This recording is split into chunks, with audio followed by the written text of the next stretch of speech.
If you grew up in the 1970s, breakfast was not a meal, it was a negotiation.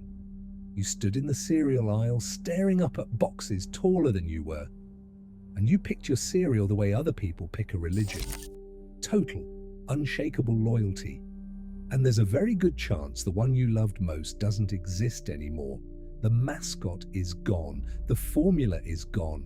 The box you begged your mother for is sitting in a landfill somewhere in 1978, and nobody thought to save one. A bowl, a spoon, a cartoon on the front, a toy buried somewhere inside. That was the whole morning. 30 cereals every 1970s kid grew up on that you cannot buy anymore.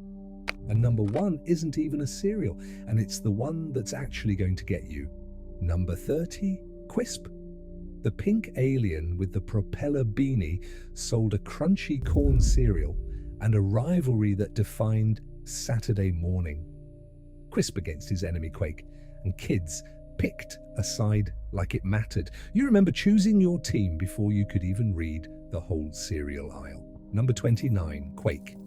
The quarry miner mascot with the exploding orange puffs lost the war his rival never did. Quietly discontinued in the early 70s, and unlike Quisp, he never came back from the dead.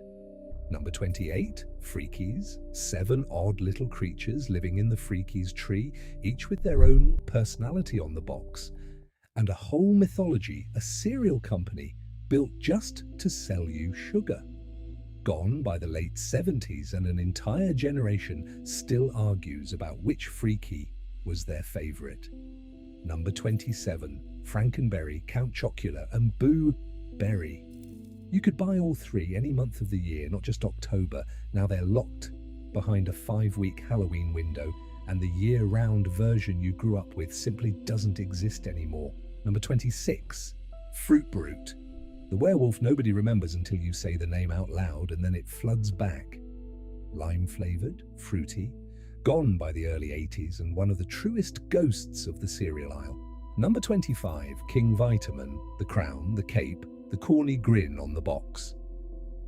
The character kept getting redrawn over the decades, until the king you remember from the 70s wasn't the king on the shelf anymore. If you remember the exact cartoon crown from your childhood box, hit subscribe.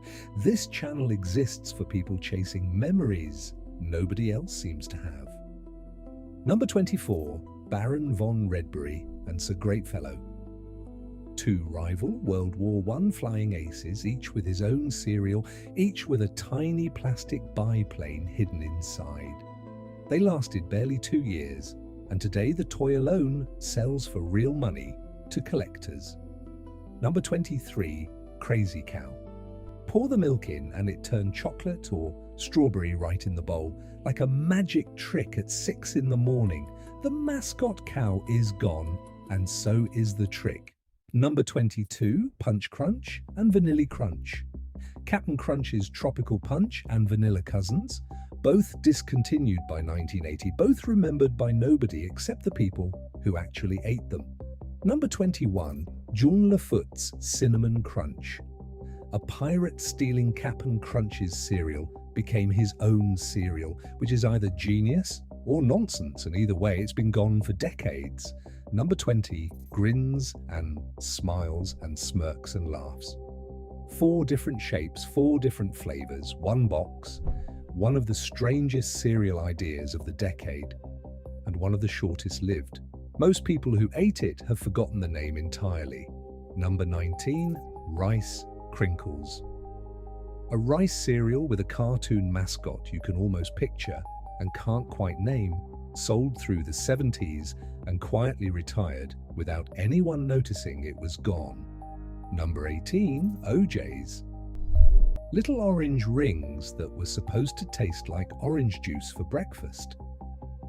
It sounded brilliant on paper and lasted barely a couple of years on the shelf. Number 17, Body Buddies. A fitness-themed cereal with a cartoon athlete on the box, riding the 70s jogging craze straight into a cereal bowl and straight out of production not long after. Number 16, the original Cookie Crisp. Before it was just a bag of chocolate chips shaped like a wolf's snack, it had a wizard baker and a cop chasing a cookie thief across the box. That entire cast is gone, even though the name survived. And here's where I want to hear from you. In the comments, tell me the exact cereal from your childhood you'd give anything to taste one more time, and what was on the box, the mascot, the game on the back, the prize you dug for. I'm reading every one, and the people below you remember it too. Number 15, Corny Snaps, a cinnamon corn snack dressed up as a cereal, gone almost as fast as it arrived, and remembered mostly by the kids who found it first in the discount bin. Number 14, Rice Honeys and Wheat Honeys. Plain, honest, honey-sweetened cereals from the middle of the decade, discontinued so quietly that most people never clocked the day they disappeared. Number 13, Waffalos. Tiny waffle-shaped pieces with a cartoon cowboy mascot. A strange and specific idea that lasted only a couple of years before vanishing from the shelf entirely. Number 12, Kaboom. Marshmallow circus shapes with a clown ringmaster on the box, one of the longer survivors of the bunch, until it too finally disappeared after decades on the shelf. Number 11, Halfsies. Marketed as the cereal with half the sugar, which should have told you it wasn't going to last long in a decade built on sugar. It didn't. Number 10, the prize buried at the bottom of the box. Not a cereal, but the entire reason you chose one box over another.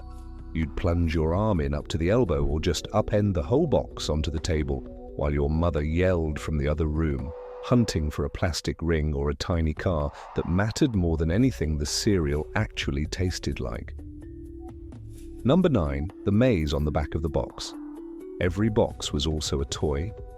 A maze, a word search, a cutout mask you could punch out with scissors and wear to the table.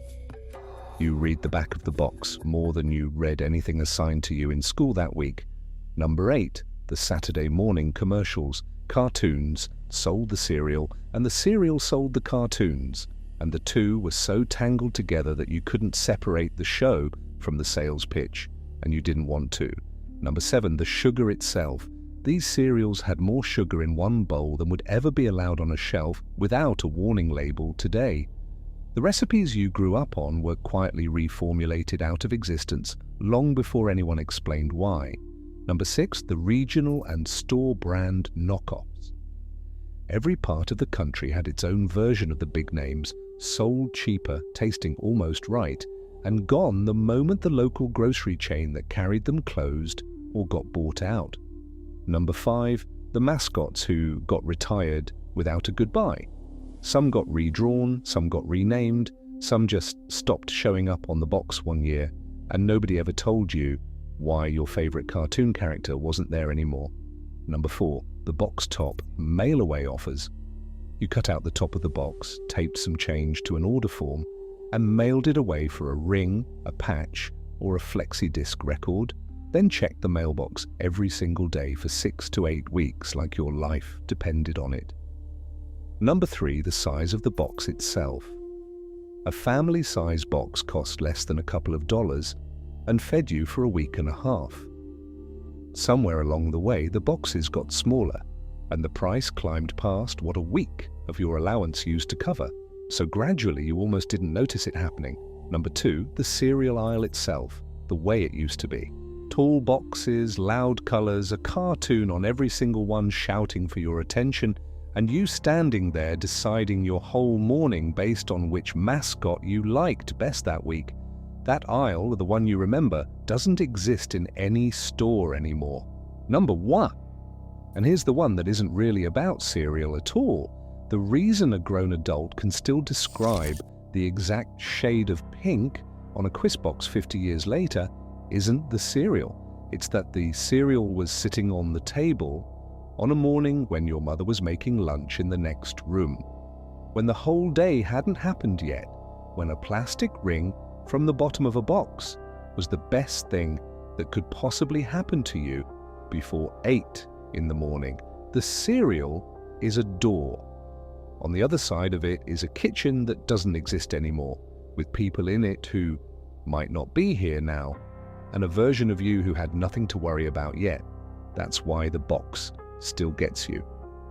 Not because the cereal was good, though some of it was, but because for 1 second, remembering it, you're back at that table again. And then it's gone, and you're standing in your kitchen decades later, holding a memory instead of a spoon. So tell me in the comments, which one of these 30 actually got you, and what do you see when you remember it? The table, the box, the person who poured your milk? Subscribe if you remember even 5 of these, and share this with the person you used to fight over the prize with.